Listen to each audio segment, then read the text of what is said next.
James Harden is on a trading block again. So a report came out that James Harden will be exercising his player option and he will take the $36 million that the Philadelphia 76ers are supposed to pay him, but he's only doing so in hopes that he gets traded. Yes, James Harden is once again leaving another great team.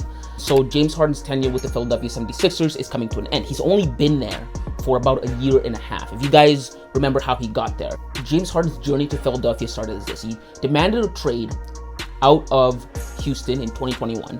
He got traded to Brooklyn at the beginning of the 2022 season, and then in the middle of the 2022 season, he demanded a trade out of Brooklyn to Philadelphia. He demanded a trade out of Brooklyn to Philadelphia because things weren't working out with the other two superstars that he had, Kevin Durant and Kyrie Irving. Now, this is very alarming to me because James Harden was my favorite player growing up. So I loved James Harden in Houston. He was my absolute favorite player. I loved the rival that the Houston Rockets had with the Golden State Warriors, even though it wasn't much of a rival because the Warriors kept winning. But I just loved cheering for the underdog, and I loved James Harden's game.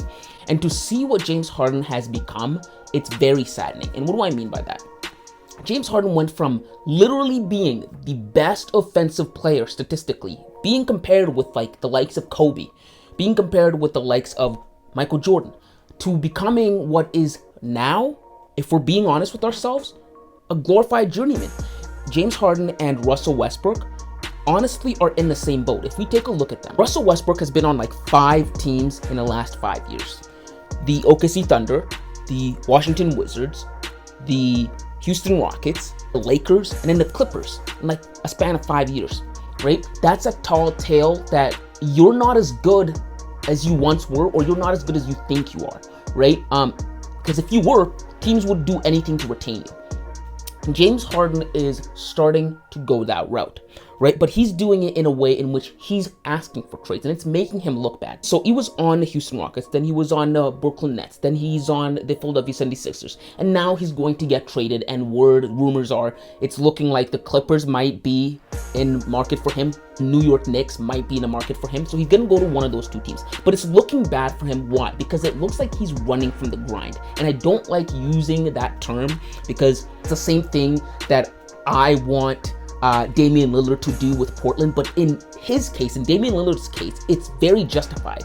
The organization just can't do anything for Damian Lillard, yet he stays with them, and he, in my opinion, he shouldn't. But this is not the same thing with James Harden. James Harden has had 2 really, really good teams, the Brooklyn Nets and the Philadelphia 76ers, both teams capable of winning championships, right? And this year was very interesting, right? The Philadelphia 76ers in the playoffs this year had the Boston Celtics on the ropes.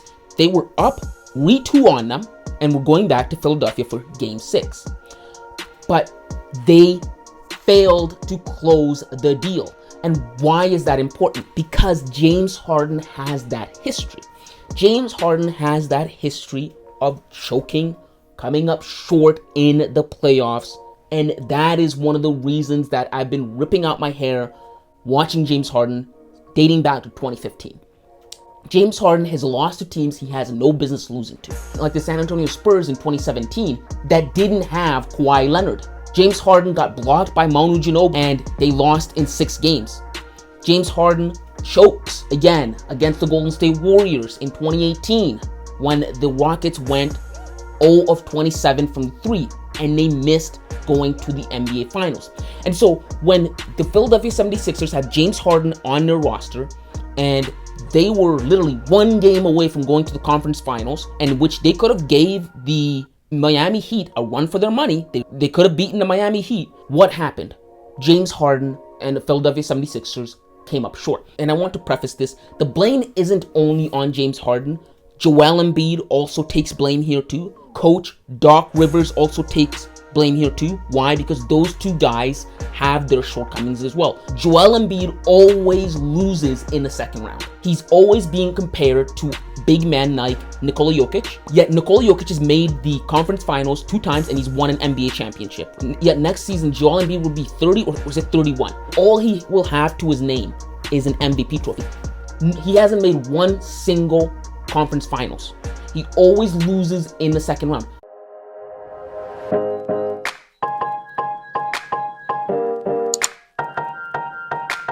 Bye.